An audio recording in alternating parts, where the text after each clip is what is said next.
It happened on a Wednesday, the kind of morning that promised chaos. Eleanor had scheduled a surprise inspection of the construction site for her latest real estate project, a luxury housing complex that was meant to redefine modern living. Her convoy of black cars pulled up near the half-built towers, and workers scrambled like ants, trying to make things look perfect. They'd been warned the night before, no mistakes. No delays. No excuses. Among those workers was Daniel Hayes, a single father, a construction foreman, and a man whose face carried both exhaustion and quiet dignity. He was 34, with calloused hands and tired eyes that still softened every time he looked at his 8-year-old daughter, Lily. He had taken the job months ago after losing his wife in an accident. Life hadn't given him much mercy since then. That morning, as Eleanor strode through the dust in her pristine white suit, the foreman lined up to greet her. Daniel wasn't supposed to speak, only to listen and nod.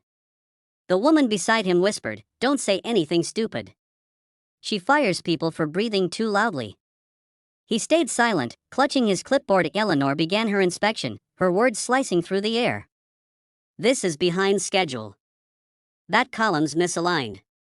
These materials are substandard." Every word made the supervisor smaller, their confidence crumbling like dry cement. She didn't raise her voice, she didn't have to. Her tone alone could silence a room. Then, she noticed Daniel's clipboard. "You," she said sharply, pointing a manicured finger at him. "Show me your work logs." Daniel handed it over, his palms slightly trembling. She flipped through the pages, her eyes narrowing. "These figures don't match the report from accounting," she said. "Are you incapable of basic math, or are you trying to cheat my company?" For a moment, the world held its breath. Everyone around them froze, afraid to even blink. Daniel looked at her, really looked at her, and saw not a monster, but a woman wearing invisible armor. He could sense the loneliness under the power, the exhaustion behind the pride. He took a slow breath. "Ma'am," he said quietly but firmly. "Sit down." The silence that followed was deafening. No one had ever spoken to Eleanor Royce like that. Her lips parted slightly, as if unsure she'd heard correctly.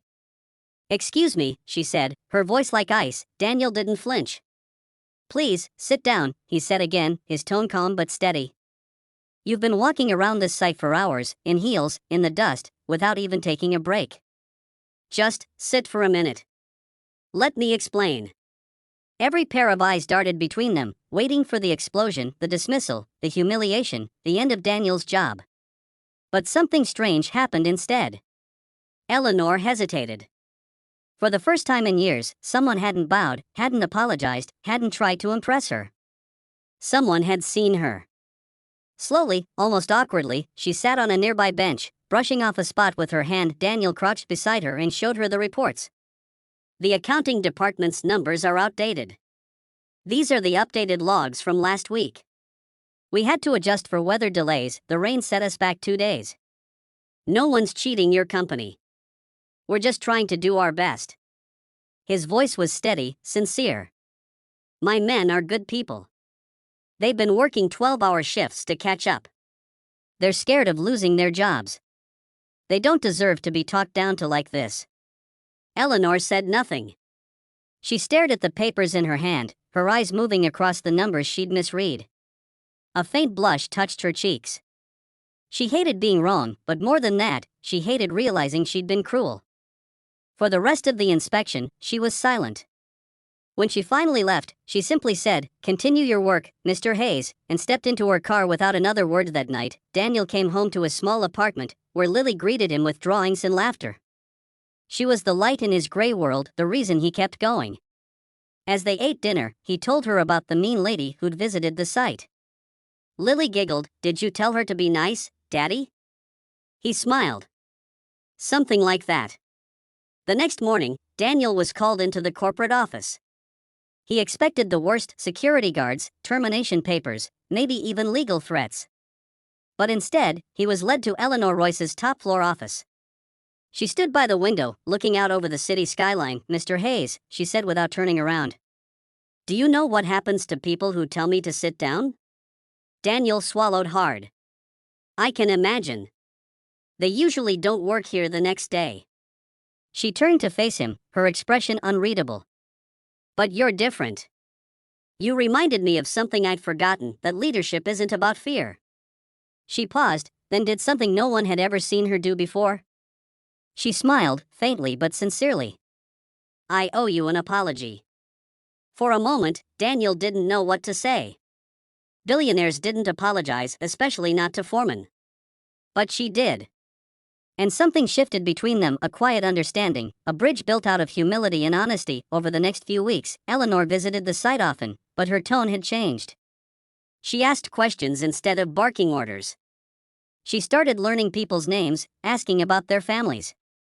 It wasn't perfect, she was still sharp, still demanding, but the edge of cruelty was gone, and one afternoon, she surprised everyone by showing up at Daniel's apartment. Lily opened the door, her small eyes widening at the sight of the elegantly dressed woman holding a bag of groceries.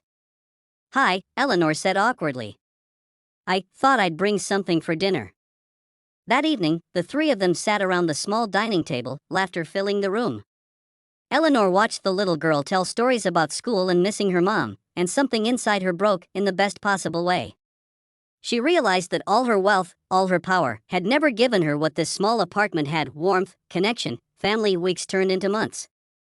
Eleanor began funding scholarships for the children of construction workers, inspired by Lily's dream of becoming an artist. She started a new company policy focused on employee welfare. The once feared billionaire had become a leader people respected because one man had dared to speak to her with kindness instead of fear. One evening, as the sun dipped behind the skyscrapers she'd built, Eleanor found Daniel on the rooftop of the completed housing complex. The city lights shimmered below. She stood beside him quietly.